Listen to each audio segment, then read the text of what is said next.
This is Saturday Morning Mysteries. And we're your hosts, Alexis and Grace. Good Saturday morning, everybody, and welcome to Saturday Morning Mysteries, where we're your hosts. I'm Grace. And I'm Alexis. And we're coming back to you with another episode of our latest show, the Powerpuff Girls. And today, not only is Alexis going to be telling us a tale, but Bird, did you realize that this is our 50th episode? Wow, I did not. Oh, I man. double-checked it before we started just in case I was wrong. I think I'm nice. You probably are. I trust your math. Wow. Bad Happy idea, 50th episode today. I think you can count to 50. I have faith in you. It's gone. Yeah, that's algebra, or algebra 2 / pre-calculus. Yeah. Being able to count to 50. Exactly. Well, either way, hopefully it's right. And happy, we'll do a little cheers. Happy 50th. Yeah. Oh, man. I wish my Saturday Morning Mysteries mug wasn't dirty. I totally missed the occasion. Oh, we ducked up. That's okay. We'll have some other at our 60th. Cheers to it again. And then our 75th, and then our 80th. Let's just do like every 5 episodes from here on out is a major celebration. Yeah, we did it. We did it. It's like us once a month celebrating essentially. Exactly. Yeah. Just an excuse for us to celebrate ourselves. Yes. And our dear listeners who have stuck with us for the last 50 episodes or just joined us, still counts. Welcome to 50, baby. We look great. We've made it to 50 episodes old. 50 years young. Oh. Episodes young. Episodes young. Toss. We love to see it. And with that, I'll pass it to you for today's tale. Cool. Well, 50th episode, we're going to go big, I suppose. I did not intend for it, but now, I'm going to rehash this script a little bit today to give it some more celebratory pizzazz. Because we are going to visit the city of Townsville yet again, but we are going to discuss I believe one of the most iconic villains in any animated show ever, but especially in the Powerpuff Girls. Okay. More on that in just a moment. Such a big statement. It is a big, I love making big statements on this podcast. Come at me. Especially for the 50th. Actually, no, don't at me. Yeah, it's the 50th. This is the one time you can't at me. We're celebrating. We're going big. We're going big here. At us, only with congratulations for making it to 50 episodes. Ignore any of the big bold statements that I make. Exactly. No critiques. Nope. So, today's episode is based on, or I guess an interpretation of season 1, episode 3 of the Powerpuff Girls, named Octi Evil. And this episode came out actually December 2nd, 1998. Happy birthday to my mother. That was oh my God, Mom! Fun fact. Happy birthday, Steph. Now everyone listening knows your birthday. Or at least the month and date for a belated birthday to Mama Bird. Boom. So this was a celebratory episode for many reasons. But for real though, the city of Townsville is actually under attack, as it often is when we first start the episode. They just jump right into it. And it is suspiciously under attack by like a 3-headed Leviathan type monster that is named the Snake Beast. It honestly just kind of looks like, for people who like Godzilla, like King Ghidorah, just that 3-headed like dragon going around destroying everything. Great. I don't know how this got to Townsville, but it is indeed destroying the town. And only for a little bit, though, because the Powerpuff Girls, they quickly swoop in and they save the day. They defeat this monster. And in their beatdown, actually, they kind of make an absolute mockery of the monster. Like they really embarrassed this thing, this very scary, terrifying, ginormous like kaiju essentially that has destroyed the town. I'm pretty sure it can breathe fire. And so they like stretch this snake beast out and they're using it to like jump rope above the town. They're like balling it up and playing catch with it. This is like easy for them. It's easy for them. And it also is adding to, for those who have been joining us on this Powerpuff Girls arc so far, it's adding to our overarching speculation or theorizing that we're doing about the public good of the Powerpuff Girls versus the public burden. Because you see, as they're kind of just being little cute kindergartners, having fun, playing with this giant snake beast, they ball it up, they're playing catch with it. Buttercup throws it a little too hard. Blossom can't quite catch it. It like plows through a number of skyscrapers in the city. So let's blame it on the monster. Blame it. Wasn't us, Tim. Blame it on the monster. Remix to the Jamie Foxx song. Was it Blame It on the Alcohol? Blame it on the monster. Monster. So while all of this destruction is going on up above, although, the girls did save the day, I suppose. Tell that to the people who perished in that building that fell. Anyway, so all of this is going on above ground, but below ground, we see that this whole battle / chaos that followed the battle is being monitored very closely, but from afar by a sinister villain. Okay. And I'm going to quote the narrator here because it sums up very, very perfectly kind of the weight that this villain has on the Powerpuff Girls universe, and I think in animated shows in general. This is a villain so evil, so horribly vile, that even the utterance of his name strikes fear into the hearts of men.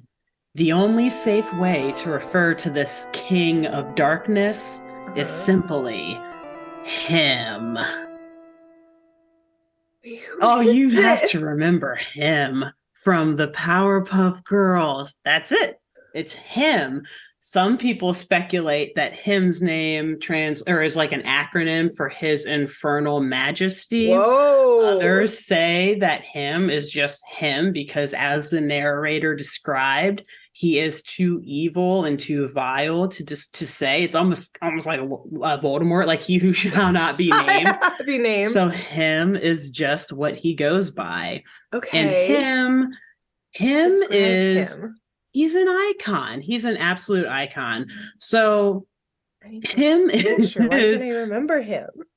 He's very flamboyant. Let's just we'll sum it up as that. He's very flamboyant. He is like a devil-looking creature. He's red. He's tall and skinny. He's hunched over. He has like metallic claws for hands. Wait, okay, he has this big poofy piece going on behind his neck and around his waist. He has thigh-high boots on, got, like really, heel boots. Pointy face, a pointy chin, this like big grin. Yes, this mustache that kind of curls underneath and like black hair with this very prominent like widow's peak, almost like Dracula looking hair. But I guess I forgot that his name is him. Is it him? That's it. That's all that they go by, or that's all that he goes by. That's all that people are willing to call him. I guess I didn't realize that was his name. He is so fabulous. He is absolutely fabulous. He's very flamboyant, but he is also the king of darkness. But that and other devils and demons. Oh, absolutely not. And let me tell you, he brings the fashion into like his characteristics, like his emotions and all of that too. He is very. We'll get into it in a minute as we get through the episode. But essentially, he's like a lot of viewers and perhaps critics of the Powerpuff Girls would argue that he is probably the most evil of all of the villains in the show because he has like this weird mixture of powers. He's on like he is pretty much a demon. He reminds me a lot of, there's this character in the Marvel universe called Mephisto, who is essentially like the devil. He actually kind of looks a lot like him, and he has a lot of the same powers, like dark magic. He can shapeshift and size shift, and he can teleport. He can like cast illusions and control minds, and he can resurrect the dead, I'm pretty sure, too. And he can fly, just everything. All this crazy shit that you could think that like a demonic presence could do. He can even possess different beings as well. So he's usually depicted in some sort of like satanic form as well. And has like he red skin, right? He does have red skin. Yeah, I guess his normal form. Exactly. But like I said, since he can shapeshift and he can take over or possess other entities or other beings, he can really look like whatever. But honestly, if he wasn't so flamboyant and fabulous, then he would be in appearance very terrifying too. But thankfully his fluffy tutu and like collar and, like, around sleeves. Yeah, but he does have these ginormous metallic claws too instead of hands. So it's like, but whatever. You're working it. He's got the thigh-high boots going on with the little kitten heel. He's a mood, let me tell you. And apparently he was inspired, Grace, you'll probably enjoy this. He was inspired by the Chief Blue Meanie from the from Yellow Submarine. Absolutely. Which I've never actually watched it, but I did look up a couple of clips of just the Chief Blue Meanie, and I was like, okay, like a red version of that also is like, that has claws for hands. Like they have a very similar temperament where they do like this nice soft talking and then they explode in your face when something crazy happens. Yeah. And I think they also have lovely boots. There's a lot of villains with great footwear in Powerpuff Girls.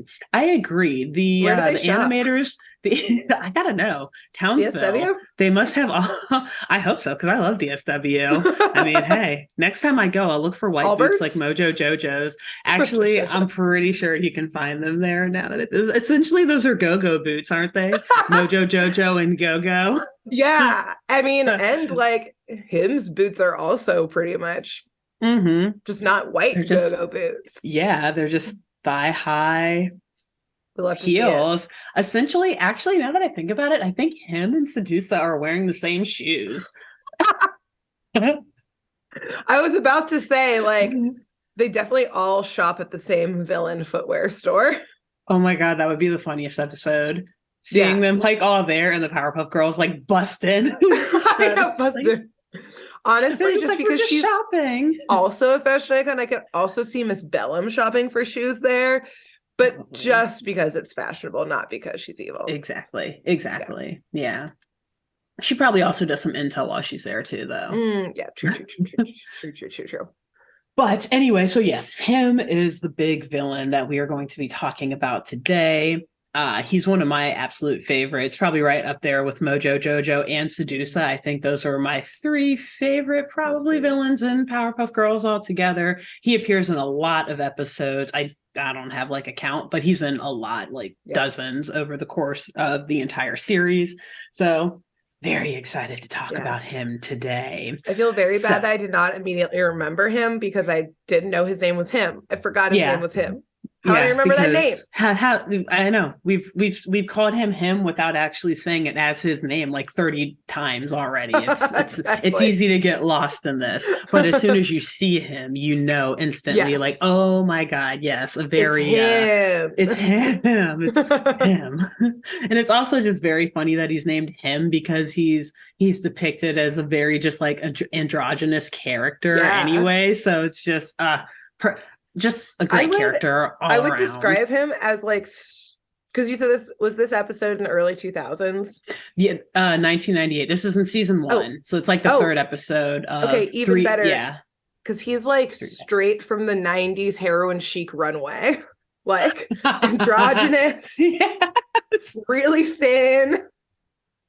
Like, he is heroin like chic from the has 90s. like a little bit of something extra, Uh-huh. with like the claws. It's like, ooh, just enough to make a statement, Just like maybe hit a rave on the way Yeah. back to hell or whatever. Right. Back The to club. his He's definitely cave. like the club And scene yeah, as oh yeah, well. for sure. For sure. Great.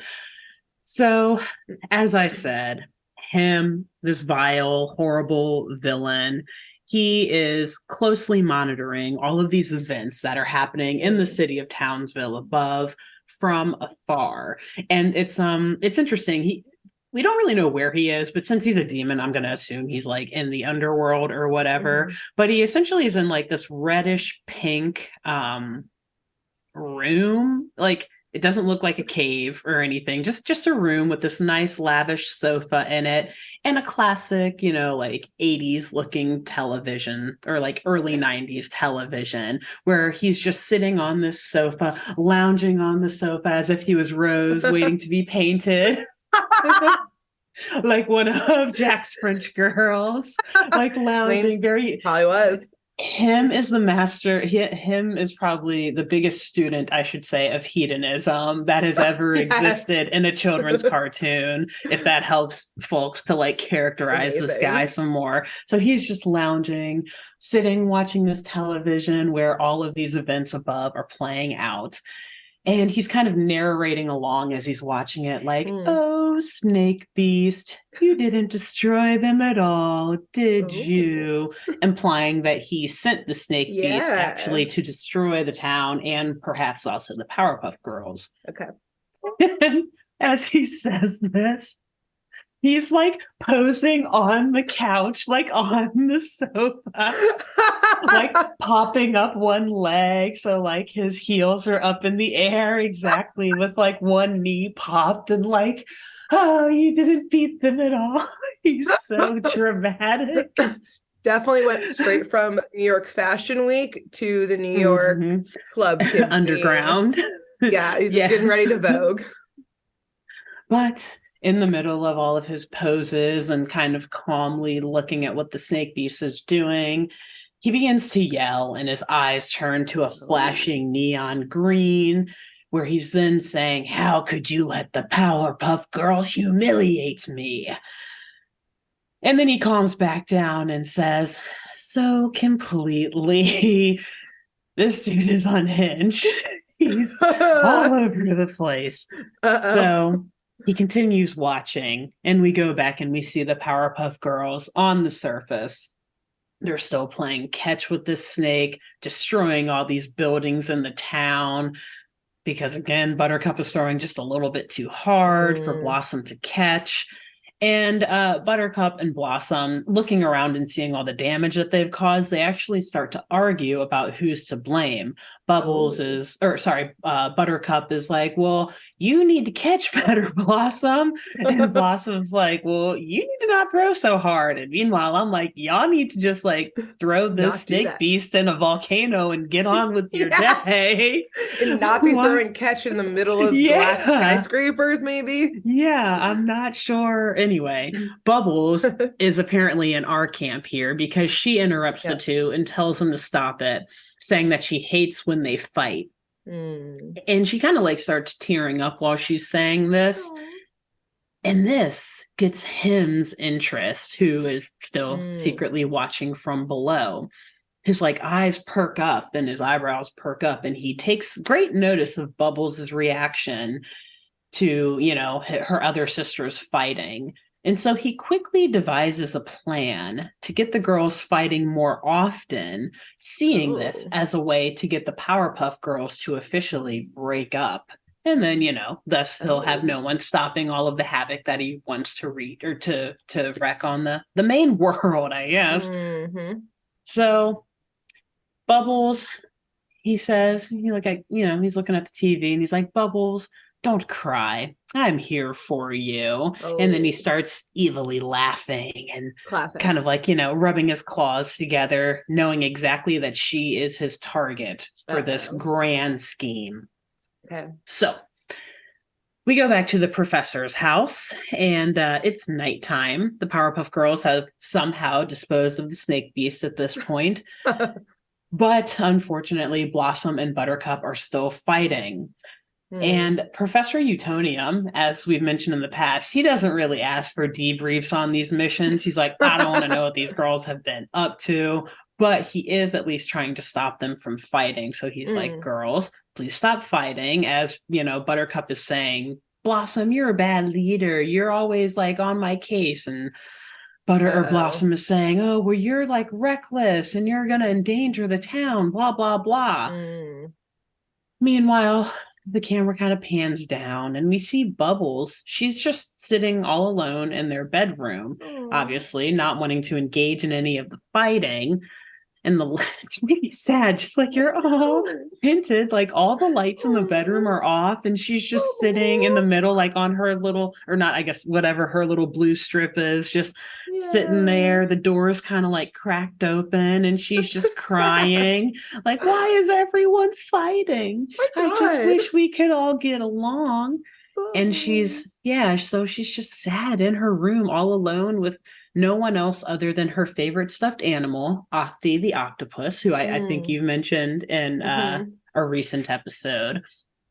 And so as she's sitting there crying, she starts to hear a voice whispering to her.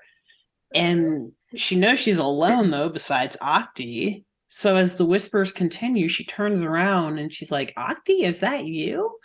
And then Octi does indeed respond to her saying, yes, I can talk. And I agree with you, Bubbles. It's wrong for your sisters to be fighting. And so Bubbles, she takes comfort in this. Like, finally, someone's listening to me. Someone who I can talk to now. Yay, I'm not alone. No, Bubbles. Another pacifist. I need more peaceful people in my corner. So Bubbles, she leans in closer to hear what else Octi has to say. And as she leans in, she can still hear the other girls and Professor Utonium out in the hallway. But the door, like on its own, slowly closes. And Octi's like, oh, we don't need to hear any of that, Bubbles. Oh, God. I know. So it's this like demonic possession episode. It's a horror movie. It's a horror movie. Yeah. It's horror. Welcome to it. I'm trapping you in here, forcing you to watch a horror episode of a show. Oh, God. So, Octi, he continues on. He says, listen, in my opinion, Blossom is being far too bossy for her own good. And in fact, if you ask me, I think that Buttercup should be in charge. Bubbles, you should talk to Buttercup and tell her that she should just be running the whole show. Whoa. So Octi is like putting these ideas into Bubbles' mind while also like, but I'm still here to comfort you though. I'm still your friend. Oh, no. So it's very, very psychologically manipulative what we're seeing going on here. Oh no. And meanwhile, as Octi is saying whispering all of these sweet nothings to Bubbles. Sweet demonic nothings. Demonic nothings. We see the demon himself, him, pacing around in his pinkish, reddish, whatever, lounge layer. Speaking, it's cute the way he's like kind of marching in his like boots, like tapping his feet one by one. He's holding this like cute little microphone and he's just like talking into it. And that's how it's being transferred out through Octi. And he's like watching the exchange go down on his nice little retro television that he's got down there. So the next day, at Pokey Oaks Kindergarten, which I don't know. We haven't talked about Pokey Oaks yet, right? Yeah. Okay, so let's real quick time out and just talk about that. As we've mentioned before, the Powerpuff Girls are kindergartners. And believe it or not, they are actually in school. They attend Pokey Oaks Kindergarten, which is like outside of the city of Townsville, but like in the same general area. The same county. It's in the same county. I think that's actually how they even say it in the show. And whatever. And so I think we mentioned it before, but there is also an emergency hotline for the Powerpuff Girls at this kindergarten so that, while they're doing the things that kids should be doing, aka being in school, if an emergency happens to go down or whatever, the mayor can immediately call them at Pokey Oaks Kindergarten, where they can then fly into action and save the day. Maybe we'll talk about it more. Actually, I think I am doing another episode that talks about it, great. So I won't go into like all the other characters there, but suffice it to say, I think actually you've said it in the past before, Grace, the girls are accessible even when they're at school. Yes. So, always yes, always ready. So the next day they are in their kindergarten. Also, sorry, it's weird because it's literally just a freestanding kindergarten. It's not like a kindergarten attached to a bigger school. That was always just very strange to me. I was like, do they do that? I know they do that for preschools, but I've never seen such a thing for a kindergarten before. Kindergarten. But maybe they do. I don't know.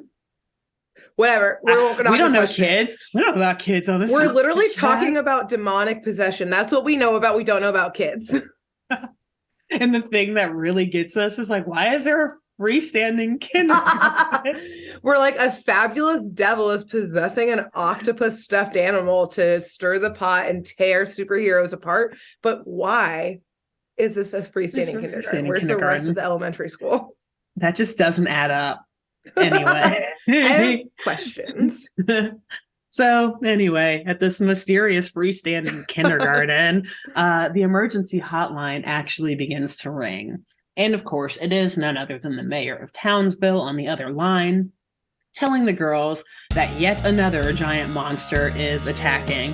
And honestly, I didn't even write down what this one looks like because a new day, new monster. That's like the motto of Townsville. It's like on the welcome to Townsville sign. New day, new monster. It's been 0 days since the last monster attack. They've just never changed the 0. Yeah. This one maybe is like big, has like spikes in one eye. I don't know. Who knows? It's a giant monster. Where are they coming from? I'm not sure. But it also doesn't matter because for every giant monster that comes to town, the girls immediately kick its ass and run it right back out of town or like low-key kill it, whatever. Yep. So in this case, the girls get into formation from their kindergarten and they fly directly into the city. But on this flight, Blossom turns around and she notices that Bubbles is actually still holding Octi the octopus. So super cute. Bubbles brought him to school. It's obviously her comfort stuffed animal. And she was like, well, I'm going to bring him into the fight too. But Blossom was like, no, come on, you know better. You need to go put that thing down. So Bubbles, she breaks off from the rest of the group to go put down Octi. But Octi starts whispering to her again and says that Bubbles is only doing this because Blossom told her to, and that Blossom's not always right, So, I know, just keep on planting those seeds. So, meanwhile, as Bubbles is still talking to Octi, Blossom and Buttercup they've met up with the monster, and unfortunately in the beginning they're actually getting their asses kicked because they need all 3 of them to make it work, right? 2 of them, it's not great, and also because these are the 2 that have been fighting, so they're unable to agree on the best method to attack the monster, and they're not able to work together. So at one point, Buttercup gets hit so hard that she actually gets knocked all the way back to where Bubbles is, still talking to Octi.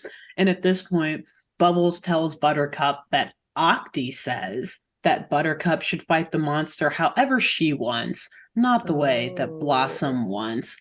And Buttercup's like, hell yeah, Octi, I agree with you. I always thought I was better at this shit anyway. Does Buttercup hear Octi, or Bubbles just tells Buttercup? Bubbles relays the message. So Buttercup and Blossom can't hear him. They just think that Bubbles is like, I can talk to my stuffed animals. She can talk to animals too, and she can talk to stuffed animals. And it's an animal, and she is a kindergartner. She is a child. All of these things adding up. So Buttercup, in total agreement with Octi, she flies across town, grabs the this isn't going to look good for the Powerpuff Girls here. She grabs the town water tower And she chucks it at the monster, hurling it through the sky. And unfortunately, hurling the monster through the sky. So so she chucks the water tower, it hits the monster, and the monster then flies further away. A baseball bat. Exactly. But unfortunately, the monster lands almost directly on top of one single old unfortunate senior citizen riding like a motor scooter in a collateral damage. Exactly, probably miles away from downtown. Don't worry, she literally escapes the impact by like the skin of her teeth or her gums, whatever. Gums. But the closeness of this call is not lost upon Buttercup, who is like, oh shit, I almost got that old lady killed with my antics.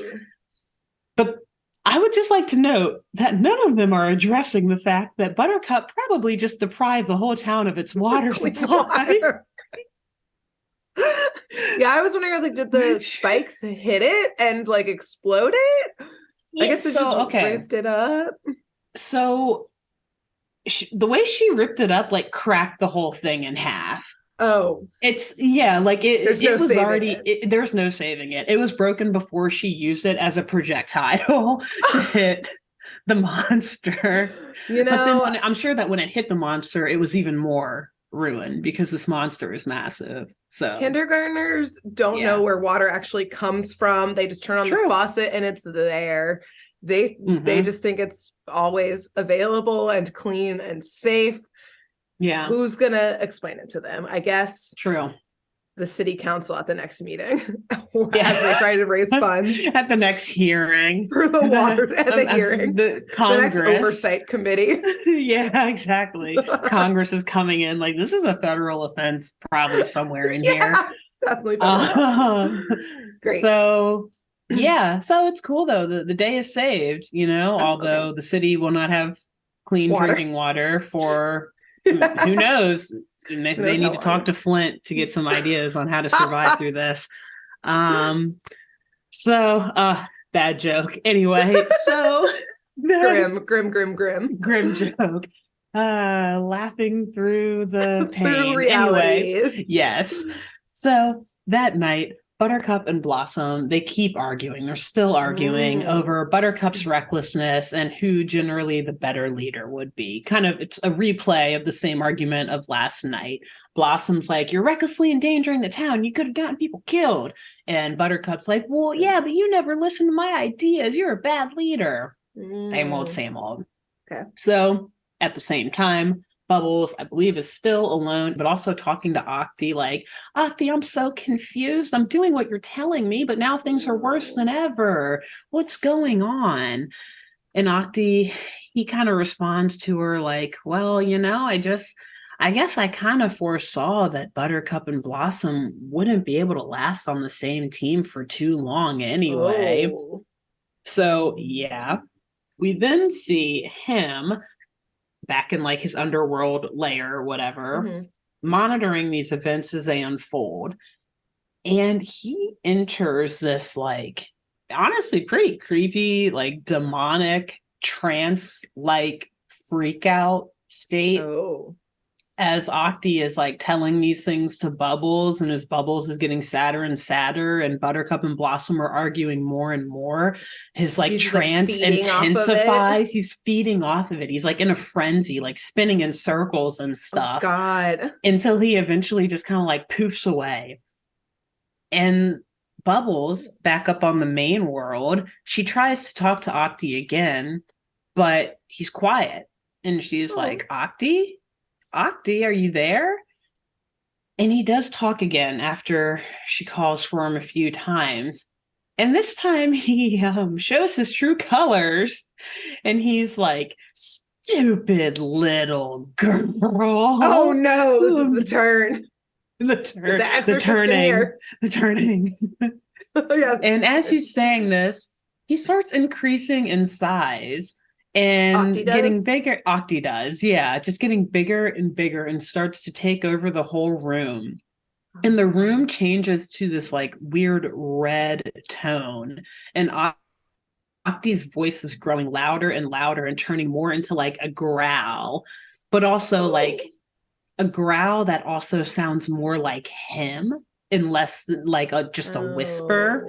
Okay. And he yells at Bubbles and says, they're fighting because of you, because you believe your toys can really talk and you actually do what they tell you to do, which, oh my God, so fucking sad. The psychological damage here, again, this is terrible. Again, and it's funny, we see the narrator says this throughout the episode, like, didn't I tell you? Vile, absolutely horrifying. Yeah, because everyone else is always just like physical damage, big old plots usually. This is cutting deep.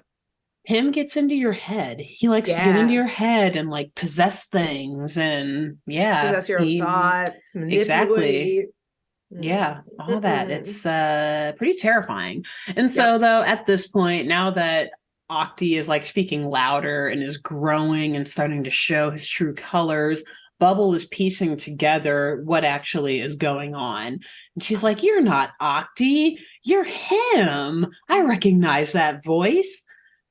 And he congratulates Bubbles on her cleverness, like, oh, wow, it took you long enough, essentially. But he actually kind of thanks her for helping him break up the Powerpuff Girls once and for all, which a little bold on his part. It's like, they've gotten into like 2 arguments. Like, you might want to put a little more work in there, but I see where you're going. I see where you're going. He's getting too excited. He was in that frenzy. Exactly. And he is still in Octi's, like appearance, by the way. So you just see like giant Octi, like speaking with him's voice. But it's very funny because it like slowly turns around to Bubbles and is like, if you'll excuse me, I must go and destroy the world. But it's like this cute stuffed animal. Like his little top hat. His top hat. And so this thing, it just busts a hole through the front of the professor's house and makes its way towards the city of Townsville. Very a la Ghostbusters. And it's like Marshmallow Man, whatever, going through the town. It has that same, like, I guarantee you that they were inspired by that when they made this, because you just see it like crossing between skyscrapers and stuff, like almost like floating through the town, it looks like. And so makes me feel good. Anyway. So Bubbles chases after him, hoping that she won't mess things up again. Because at this point, unfortunately, him's gaslighting has really forced her to believe that this was all her fault.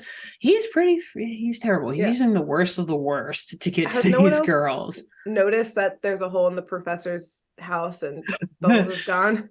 Buttercup and Blossom are fighting too loudly. Okay. I think it just needed to clarify what they were doing. Still fighting. At this point, it is not clear that the others have noticed the giant hole, the giant gaping hole in the front of the house.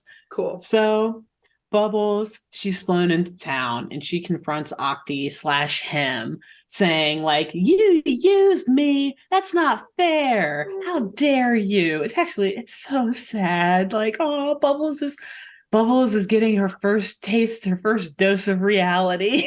Her first heartbreak. Yeah. Poor Octi. If we had a nickel for every time a demon broke our hearts. Boy, man, we'd be rich.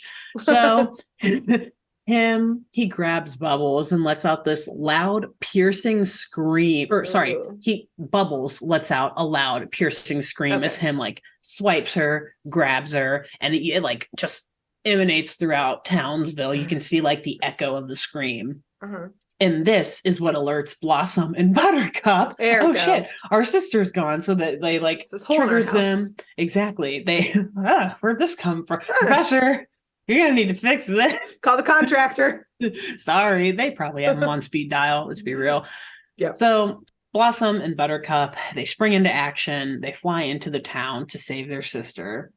And initially, these two, they're still fighting, essentially, so they're still pissed at each other and not quite willing to work with one another. But as they continue to hear Bubbles' cries for help, they like stop and they almost have this like stalemate where they just like look at each other. They're like they're flying, they're still in the air, but they stop in air, like just staring at each other. Like, all right, who's gonna say it first? Who's gonna say it first? Like silence. That's it. Just boom, oh my god, back and we don't have time to waste. And then they hear Bubbles scream again, and then they just like look at each other and they kind of like smile, like, okay. Like, so technically no one ever apologizes. They just have like a moment of like twin or I guess like triplet telepathy where they're like, okay, we're all good here. We're good. That's like that's kind of a realistic sibling move of just like, it is. No one wants to admit to their sibling, like, yeah, you understand this. Other people listening who have siblings understand. Like, if you get in a fight with your siblings, no one's right or wrong. You just get over it and you move on. Yeah, exactly. You just go to the next thing at some point. Exactly. So anyway, the girls, they're all united now. They fly into town. And honestly, quite quickly, they beat up Octi. It's actually, so I should say, they don't really beat him up. It's once Octi sees that they're fighting together, they're like, what are you doing fighting together? Him/Octi say this. They're like, you're not supposed to be fighting together. This is crazy. And it just like sends him into a panic, like realizing that his plan has not worked when, as we mentioned before, he probably just like didn't carry it out far enough. He needs to be in the long game. Like, isn't he an immortal devil? Doesn't he know long games? All the time in the world. To really like plant these seeds, but yes, he's impatient. And so essentially, like Octi seeing this just like catches fire and just explodes. And that's it. And that's his outie plan. That's his outie. And that's the end. He just like boom. And so then we go back at home to the professor's house. I think the hole has been patched up in the wall now.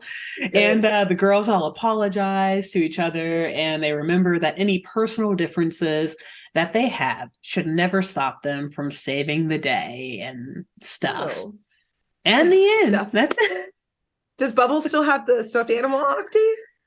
I don't think she's like holding him, but I'm pretty sure Octi comes back in future episodes. Okay. Yeah. So he's, he's there. But essentially, like it just like burst into flames. Like no one shot lasers or anything at it. It just was like yelling and screaming like him, like, why are you working together? This shouldn't be happening. No. You're right that he's very unhinged and unstable. Unhinged, unstable, very over dramatic. But again, flamboyant. That was a very extra touch to add on to that exit. Yes, he could have just like shoot back into hell, but instead he was like, flames. I need more flames. I am the demon.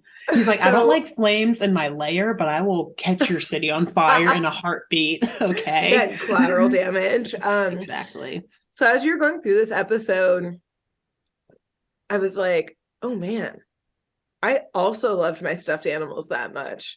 I would have fallen for a demon possessing my stuffed animals too. Like I understand Bubbles is like, she's the peacemaker, also loves her stuffed animals. Like I would have fallen for this too. Exactly. For sure. Yeah. I think I was trying to think of some defenses here for all of them, because the crazy thing is like the least crimes in this show, him commits the least crimes. But it's just again, psychological damage. Exactly. So it's like there's got to be some sort of like, I don't know, like fraud on him or something, or well, first of all, she's a kindergartner, so like this is just I feel like she has all the defenses in the world to like not be at blame for all the damage that the Powerpuff Girls caused.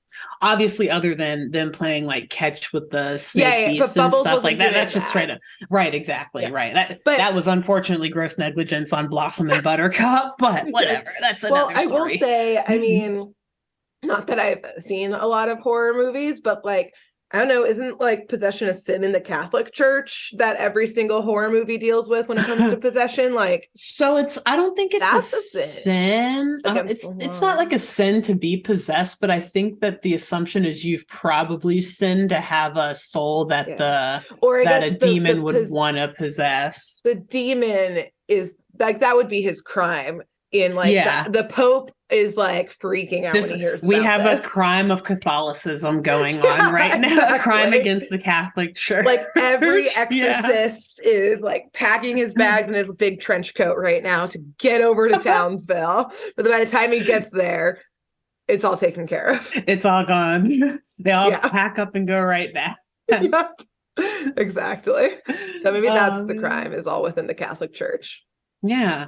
So, there you go. Wow. I just getting some ideas here. If they remember how they were trying to do the live action reboot or whatever of Powerpuff Girls, I think. Girls.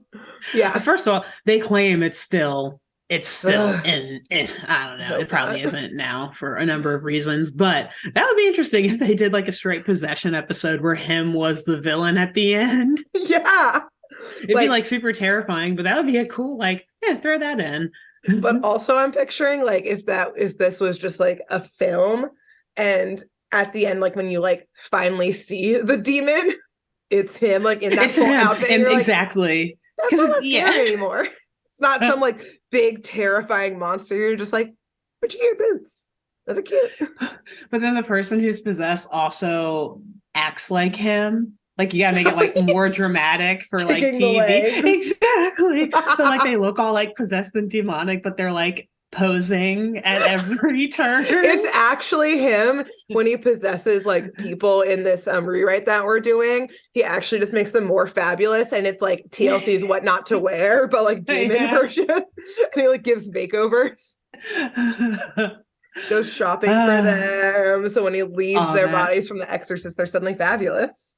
For some reason, thigh-high boots have just been so hard to find in the city of Townsville ever since the show started.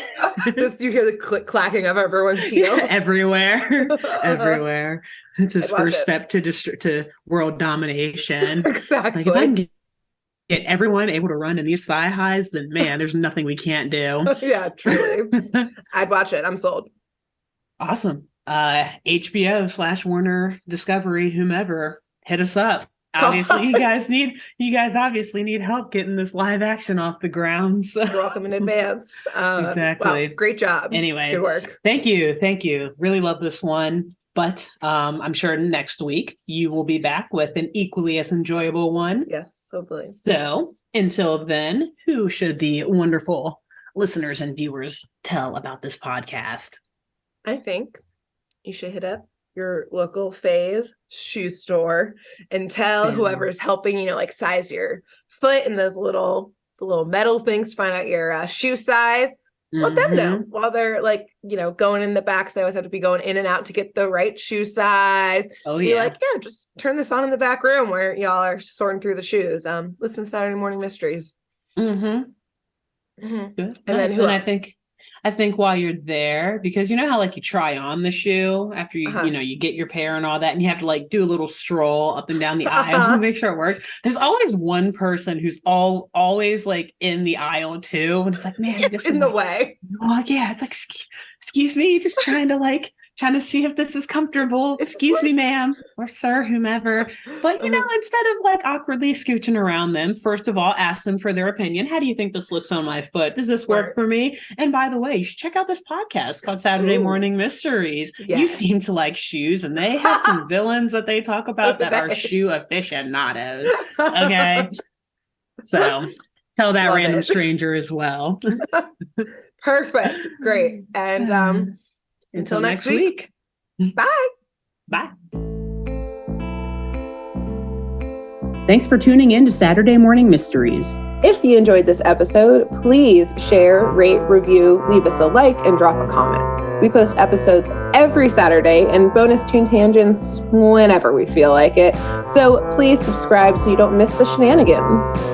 And if you want to follow us on YouTube, click the bell under the YouTube subscribe button to receive notifications when new videos are posted. And if you want to subscribe to the podcast, we have no idea what you're listening to us on, so just hit the big subscribe button on whatever app you're using. We believe in you. Give us a follow on Twitter and Instagram at SatmornMist, all the abreves, and let us know if you have any episode or show requests by emailing SaturdayMorningMysteries@gmail.com. Thanks to Jenna Kendall for the logo design and to Ava Sakiki for the music used during this week's episode. See y'all groovy kids next week on Saturday Morning Mysteries.